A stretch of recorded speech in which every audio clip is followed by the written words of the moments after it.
আসসালামু আলাইকুম। আপনারা সবাই ভালো আছেন এবং আমিও ভালো আছি আলহামদুলিল্লাহ। তো যাই হোক, আমরা আজকে ৩ নাম্বার নিয়ত করার জন্য আসছি মা আয়েশা মসজিদে।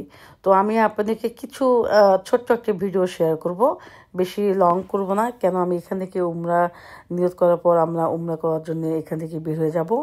তো আমি শেষের দিকে আমি একটু ভাবলাম যে আপনাদের একটু ঘুরে ঘুরে দেখাই যে মা আয়েশা মসজিদটার বাইরে কী ধরনের। ভিতরে আমি ভিডিও করতে পারিনি, কেন তারা বলছে যে এখন ভিডিও করা দরকার নাই, কেন এখন না আমাদের টাইম। তো আমি একটু ভাবলাম যে এই ছিল মেন গেট। আমি একটু নাড়ে দেখতেছি যে আসলে আমি এই গেটটা নাড়তে পারতেছি, আমি অনেক একটা ভাগ্য যে আমার এই এই এই সফলটা আজকে আমাকে দেখতে হচ্ছে। তো আমি আপনাদেরকে একটু পর আবার নতুন একটা ভিডিও দেখাবো জিন মসজিদ, সেটাও আমি ভিডিও করছি আপনাদের সঙ্গে শেয়ার করব। তো আপনারা এখানে আমার ভিডিও এখানে শেষ করব, ইনশাল্লাহ আমি নেক্সট ভিডিও আপনাদের সঙ্গে আবার আসবো। তো আমরা উমরা করার পর আমরা চলে আসলাম জিন মসজিদ। এখানে আমরা সবাই গ্রুপ মিলে আসছি।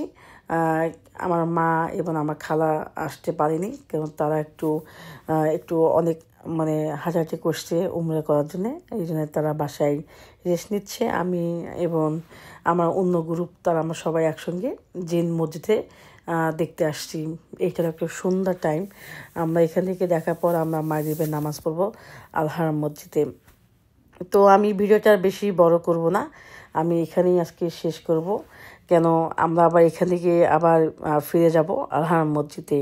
তো আপনারা সবাই ভালো থাকেন ইনশাল্লাহ, এবং বেশি বেশি করে আমার ভিডিওকে লাইক এবং শেয়ার করবেন। আপনারা আবার আমার নতুন ভিডিও নিয়ে আমি আসবো। আল্লাহ হাফেজ, আসসালামু আলাইকুম।